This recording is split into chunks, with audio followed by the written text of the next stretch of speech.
Have you ever wondered why so many good men lose the spark long before they lose their strength? I'm not talking about energy for work or the gym.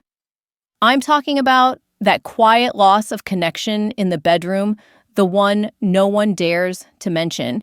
You can have normal blood tests, a clean bill of health, yet still feel something vital slipping away. I see it every week in my clinic. Men who once felt confident now live with silent doubt. They blame age, stress, maybe their partner, when in truth, the problem is simpler and more fixable than they've been led to believe.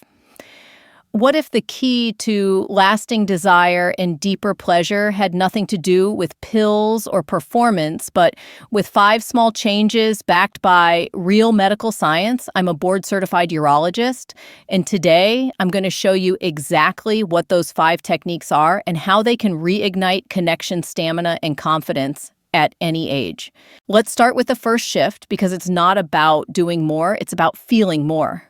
Every time a man tells me, "Doctor, I go in strong because I don't want to disappoint her," I smile gently and ask, "Would you floor the gas pedal on a cold engine?" That's exactly what happens in most bedrooms. The body hasn't warmed, the rhythm hasn't synced, and what should be connection turns into friction. Science backs this up. The female arousal process averages 5 to 7 minutes longer than the male's. Blood flow must build gradually in the pelvic region. Nerve endings awaken layer by layer. Rushing it is like trying to microwave a slow-cooked steak. You get heat, not tenderness. When you start slow, you activate nitric oxide pathways that relax smooth muscles and increase circulation, turning anticipation into sensation. But slow doesn't mean lifeless. It means intentional. It means using your breath, your eyes, your touch to signal safety. First, desire. Second, when her body feels safe, the brain releases oxytocin, the same hormone that deepens trust and emotional bonding. That's when connection stops being mechanical and starts feeling magnetic. Here's what I tell my patients. Think of the first 2 minutes as calibration, not competition. Explore her breathing, match your pace to hers. Notice the small shifts, hips loosening, shoulders dropping. Those are biological green lights. When you respond to them, she feels seen, not pressured. And ironically, that's what lets intensity build faster later. One study from the University of British Columbia found that couples who deliberately slowed initial intimacy reported 43% higher satisfaction scores than those who rushed. The reason mindful pacing keeps both nervous systems in sync. You're not chasing climax, you're building resonance. So the next time you feel that instinct to speed up, remember patience isn't hesitation, it's ignition. The slower you begin, the stronger the fire burns later. And speaking of fire, what really fuels it isn't just patience, but anticipation.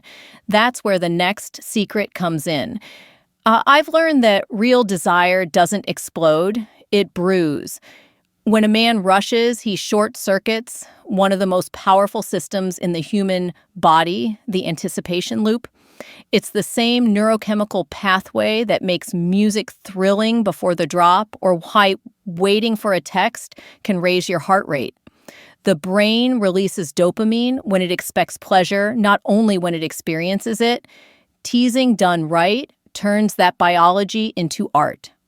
When I talk to patients, I often say, don't think of intimacy as a race. Think of it as tuning an instrument. You stretch a string, you let it vibrate, you pause, you test again. That pause is everything. When you build a rhythm she enjoys and then deliberately slow it down, you're training her nervous system to crave your return. Every cell starts whispering more. That's dopamine working with norepinephrine sharpening focus and sensitivity. Men who understand this shift from giving pleasure to conducting it. Teasing isn't withholding, it's guiding. You can do it through tempo, touch even words, a small retreat, a change of pace, a soft laugh when she pulls you closer. The body interprets that unpredictability as excitement. The heart races, the mind locks in. Studies from the Kinsey Institute show that couples who incorporate playful anticipation report longer sessions and deeper emotional satisfaction. There's also a psychological gain. When you create suspense, she feels seen not as an object, but as someone worth waiting for. And you gain control because teasing naturally extends stamina. You're no longer trapped by the need to finish, you're leading the dance. But remember, teasing is timing. Pull back too late and you interrupt the wave. Do it early and you amplify it. Listen to her breathing. That's your metronome. When you sense the edge, pause just long enough to make her exhale in want, then return. That return is where dopamine becomes ecstasy.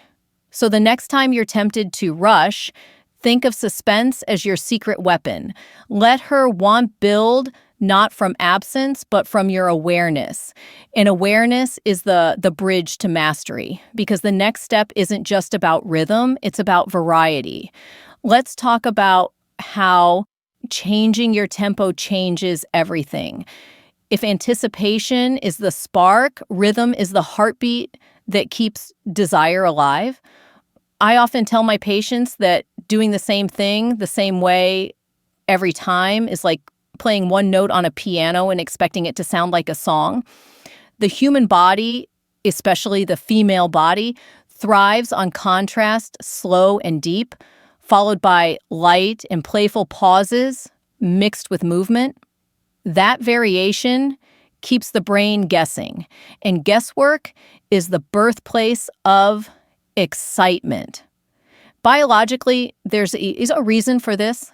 When stimulation remains constant, the sensory nerves begin to adapt a process called neural habituation. Within minutes, the brain dulls the signal, the pleasure plateau flattens, and both partners feel the spark fading, but change the rhythm.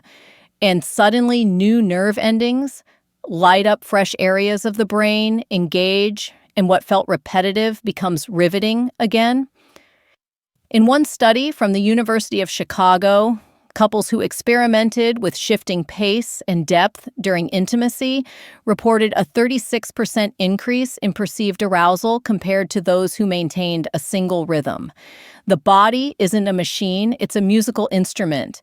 Tempo shifts activate the vagus nerve, which links the heart, lungs, and reproductive organs, syncing them in what researchers call physiological harmony. That's not poetry, that's biology at its most elegant. I like to imagine intimacy as waves meeting the shore.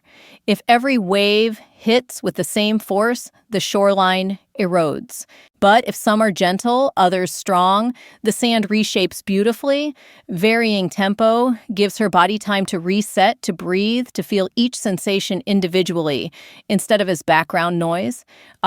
Practically, it's simple. Slow your pace. When you sense her breathing deepen, then surprise her with a sudden burst of motion before easing again.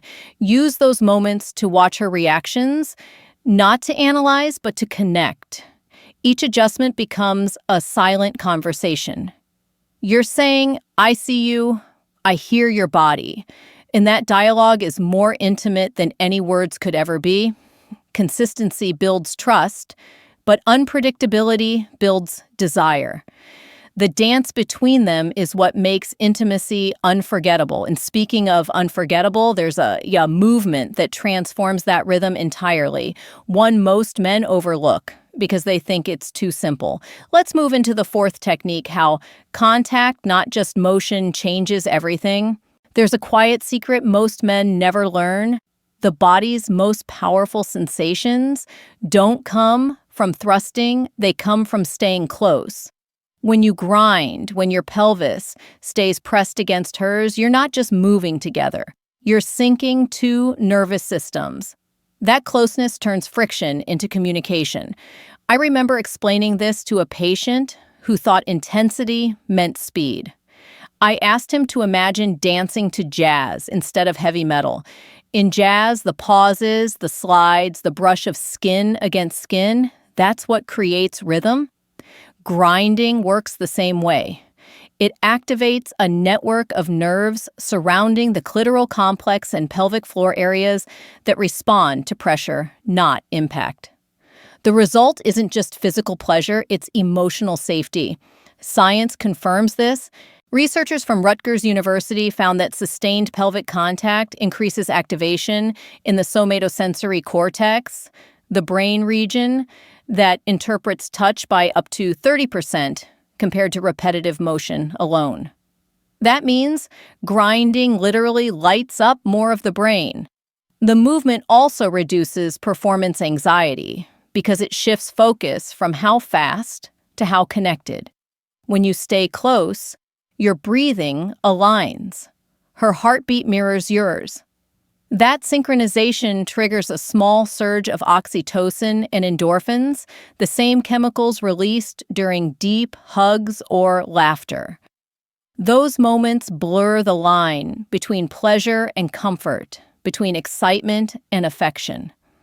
For many couples, this is where physical closeness transforms into trust. Practically, you can start with slow circular motions, hips rolling instead of pushing. Imagine tracing invisible infinity signs with your pelvis. Keep steady contact. Let the rhythm flow through your core, not just your legs. Small adjustments make a big difference. You'll notice her hips responding, her body melting into yours. That's not coincidence. That's her nervous system saying, stay right there. The beauty of grinding is that it buys you time. Less stimulation for you means greater control. More for her means deeper connection. Both win. Still, even the most perfect rhythm means nothing without attention. Because connection fades the moment awareness disappears. And that brings us to the fifth and most overlooked skill of all, the art of paying attention, not to yourself, but to her. Of all the lessons I've taught, this is the one that separates a good lover from a remarkable one. Pay attention. Not to performance, not to perfection, but to presence. Every breath she takes, every shift in her body is a conversation waiting to be heard. Most men think skill comes from technique. In truth, it comes from observation. I've seen couples transform not through new tricks, but through awareness. When you notice her inhale sharply or the way her back arches slightly, you're tuning into the body's hidden language. The autonomic nervous system works like an orchestra. Blood flow, heart rate, muscle tension, all play different instruments. When you respond to those cues, you're conducting harmony, not chaos. Science supports this simple truth. A study from Stanford University found that when partners synchronized breathing and touched their brainwaves showed increased coherence, literally moving in rhythm. This synchronization boosted mutual satisfaction by over 40%. It's biology validating empathy. But awareness isn't about pressure, it's curiosity without control. When you focus on her signals, your own anxiety quiets. Cortisol levels drop, testosterone stabilizes, and suddenly you're not fighting against your body, you're working with it. That's the moment when everything starts to flow naturally, without force or fear. Here's a practical way to begin. Slow your own breathing until it matches hers. Keep your eyes open long enough to see how her body moves beneath your touch.